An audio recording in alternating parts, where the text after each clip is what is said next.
Nagkaroon ako ng thyroid tumor pagkatapos manganak. Marami na akong nainom na gamot pero wala pa akong nakitang kasing ganda at epektibo nitong thyroid AB.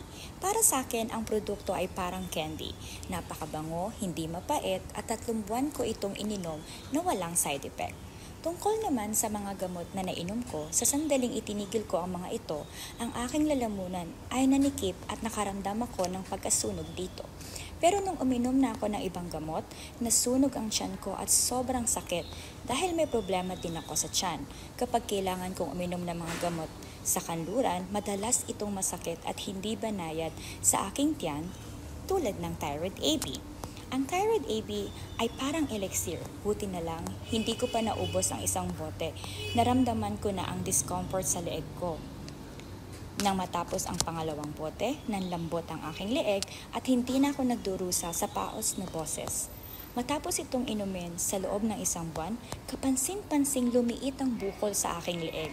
Pagkatapos ng 2nd buwan, pumunta ako sa isang doktor na nagsabing nawala ang aking thyroid tumor at ako ay ganap na gumaling.